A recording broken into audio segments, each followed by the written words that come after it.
a día de hoy está un poco al día. Y por ahí abajo, pues Jellyfin, que es un equivalente, pero para servir contenidos de vídeo y música. También tenemos para monitorizar las herramientas, porque al final es un ordenador que vas a tener en tu casa y de alguna forma tienes que saber si está todo funcionando correctamente, porque no vas a estar yendo a mirarlo todos los días. Entonces, pues hay herramientas, aquí hay un panel un panel general donde puedes acceder a todo desde una página web sin tener que estar recordando todas las cosas en tu momento. Y bueno, el home lagging es una forma de vida rara, dejámoslo así, porque bueno, al final estás trabajando todo el día con tus propias cosas, ¿no? Pero bueno, siempre es interesante. Entonces, un buen punto para empezar es algún sitio, ¿no? Como buenamente se suele ser.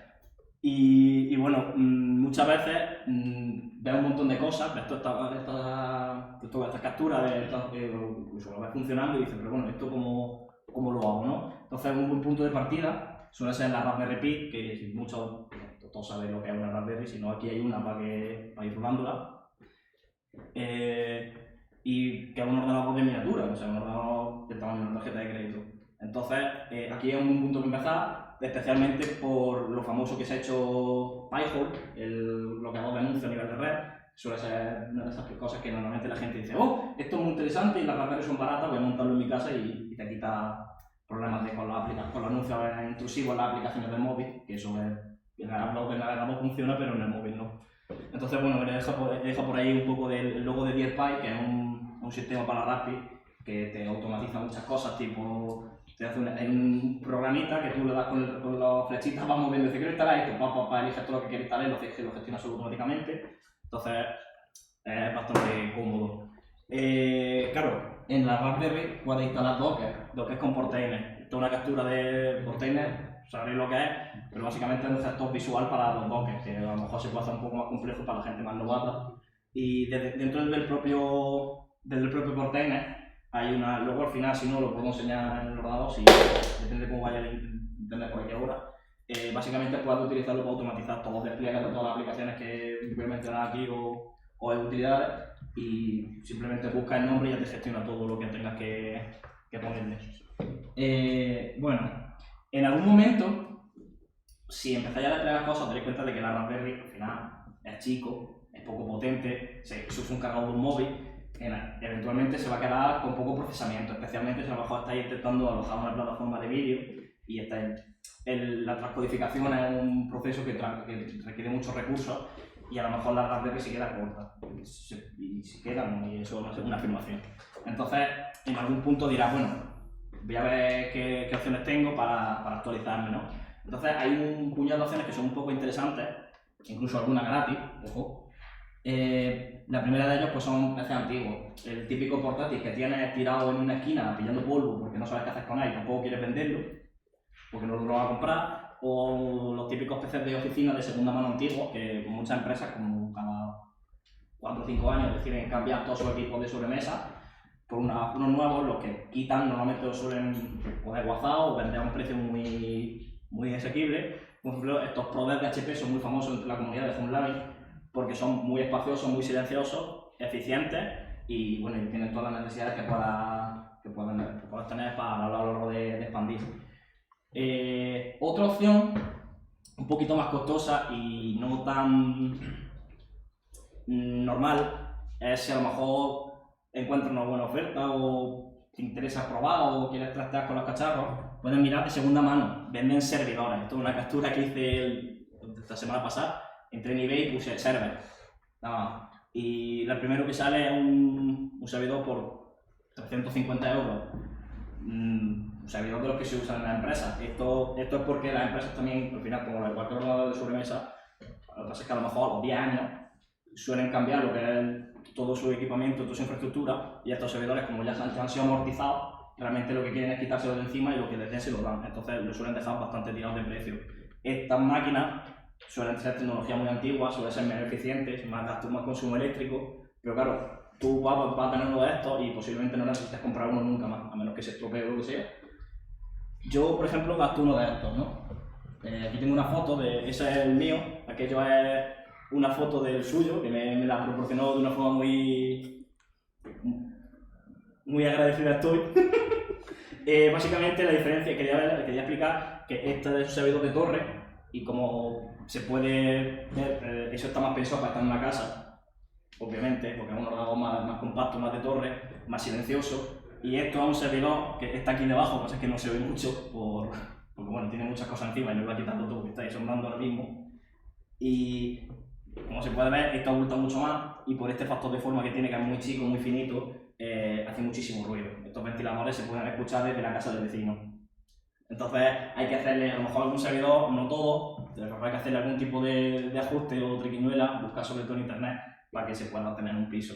Por ejemplo, yo lo tengo, este ventilador que está aquí al fondo está conectado por USB al propio servidor y lo que está es sacando aire caliente, porque si no se sobrecalentaría de la poca velocidad que le tengo que tener puesto los ventiladores principales. Pero bueno, esto a lo mejor es una pasada. Entonces, suele ser tecnología antigua. Entonces vamos a buscar estos mini PC. Esto se ha puesto de moda últimamente, sobre todo por las grandes mejoras que ha habido en el tema de eficiencia de cómputo en los procesadores. Entonces se han empezado a fabricar estos mini ordenadores muy chiquititos, muy compactos, muy potentes en comparación a la Raspberry. A lo mejor son como dos, puestas una al lado de otra, un pelín más gordas.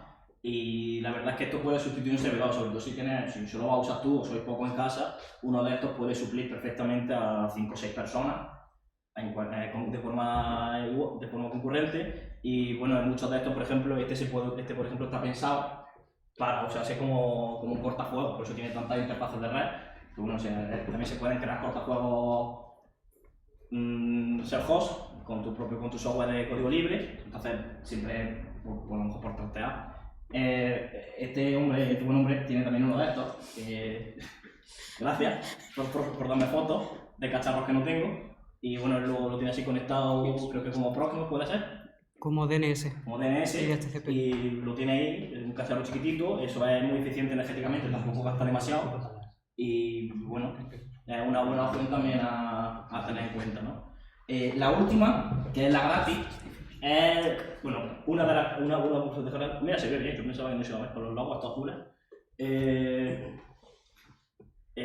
Los VPS, que son básicamente servidores, pero que lo aloja otra persona. Al final estás volviendo a la nube, pero como tú estás controlando el programa, a mí no me gusta mucho, pero bueno, por ejemplo, Oracle ofrece en su infraestructura de la nube máquinas gratuitas con 4 núcleos, 24 GB de RAM, entonces es una máquina considerable y puedes utilizarla para empezar. Y quizás te venga muy bien. Utilizando Tailscape puedes conectarlo a una Raspberry que tenga en tu casa y usarla como punto de acceso y simular que lo tiene en red local y no debería darte ningún tipo de problema.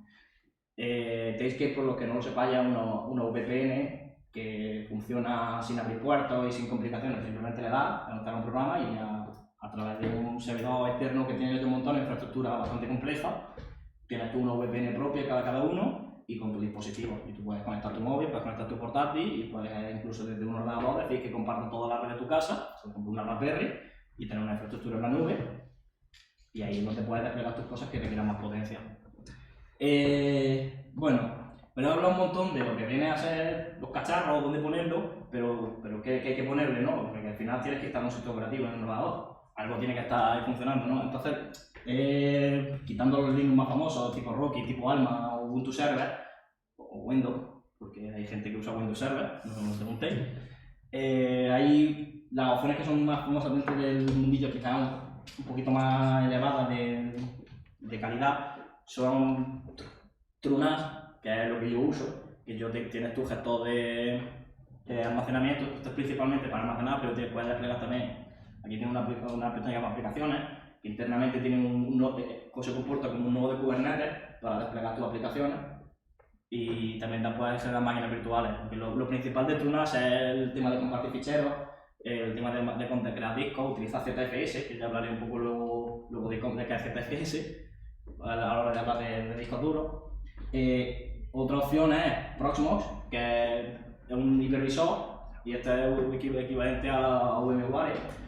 Esto se utiliza, el tipo de uso más diferente. Esto quizás sea un poco más complejo, más empresarial, pero bueno, hay gente que lo trabaja en su casa, porque por ejemplo la máquina virtual muchas veces tiene más ventajas que un contenedor, depende del trabajo que quieras hacer o de la forma que quieras separar el trabajo. Al final, como un hipervisor, uno muy bueno en concreto, puedes tener muchas más máquinas virtuales de las que debería y se reparten el trabajo de una forma muy eficiente. Por ejemplo, aquí hay dos desplegadas, que una está llamada Home Assistant y otra Alma Linux. Bueno, pues depende del tipo de trabajo que vayas a hacer, pues te interesa tener más o menos. Y eso de sistema operativo así muy rápido porque al final es Linux todo.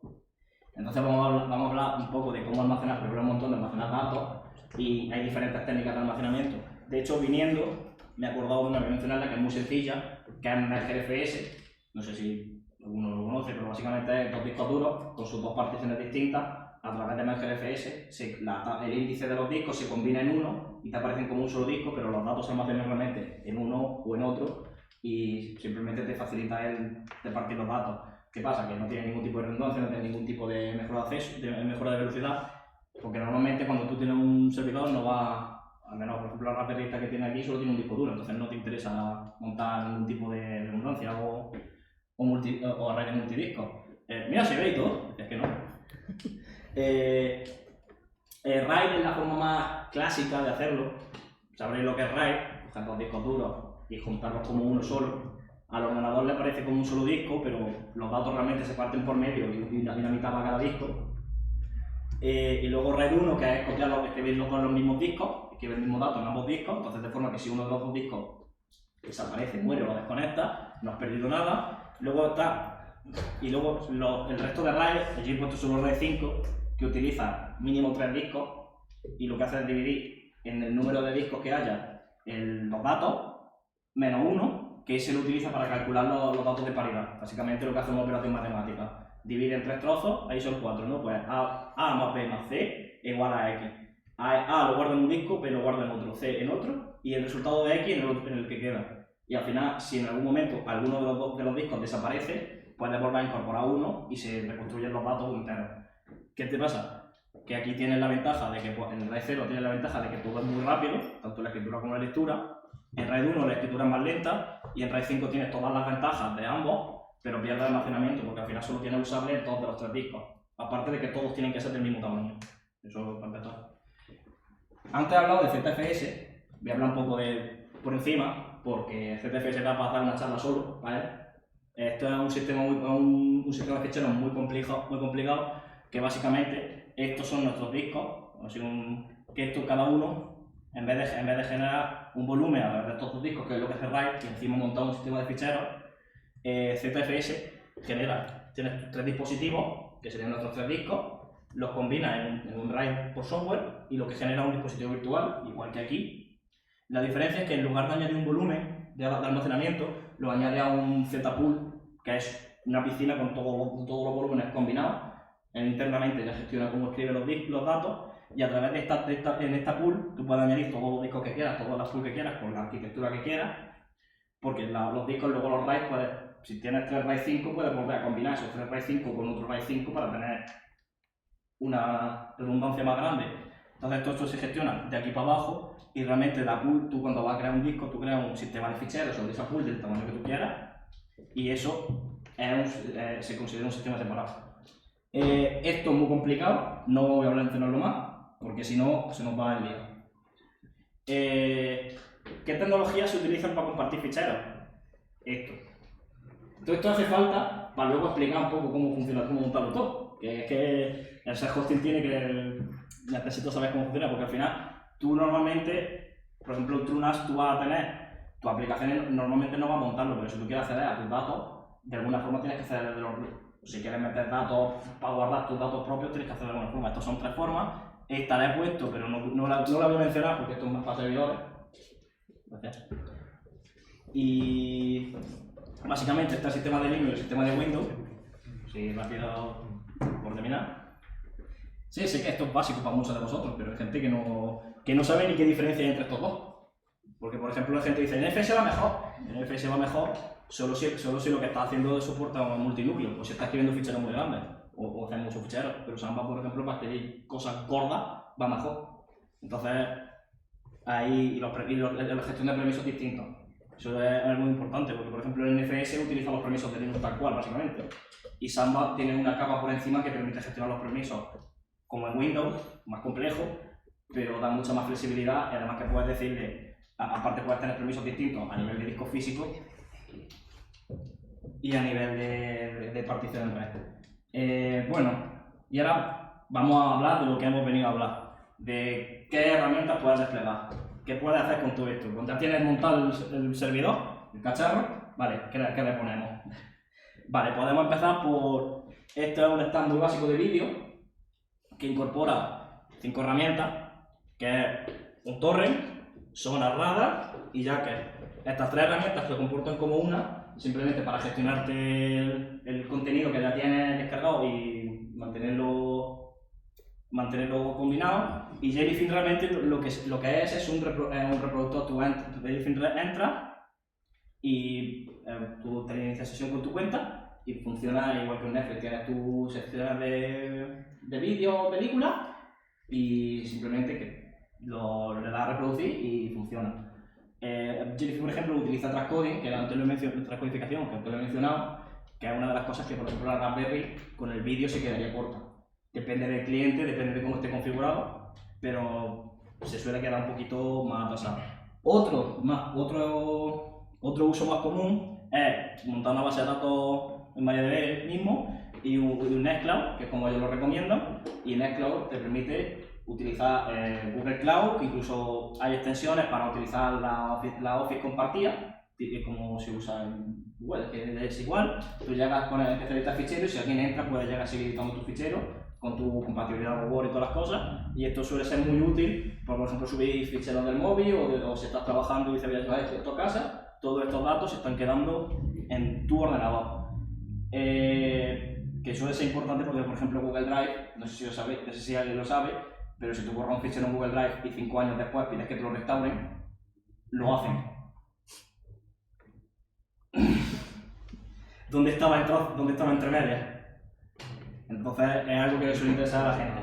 Entonces he pasado un poco por encima, quizás haya sido un poco más técnico de lo que debería haber sido, pero bueno, es que si no conoces la tecnología que hay por debajo es muy difícil que puedas, por ejemplo, porque si tú una vez te instalas TrueNAS, que es lo que hace mucha gente, dice, voy a instalar TrueNAS, llega y dice, ¿qué polla es esto? Porque no sabe ni lo que es un volumen, ni lo que es un disco, ni cómo crear un sistema de ficheros encima de la pool. Entonces dice, crea una pool, y tú, ¿qué es? Entonces llega y al final la solución más fácil es conectar discos, montar 4 particiones y ir repartiendo entre los discos. Que no se puede hacer, no es, te decir que no. Eso a lo mejor para empezar está muy bien, pero al final eso alcanza un límite que se hace incómodo. Entonces, bueno, ya un poco así rápido, como me han pedido, si tenéis alguna preguntilla ahora, cuando terminemos la grabación.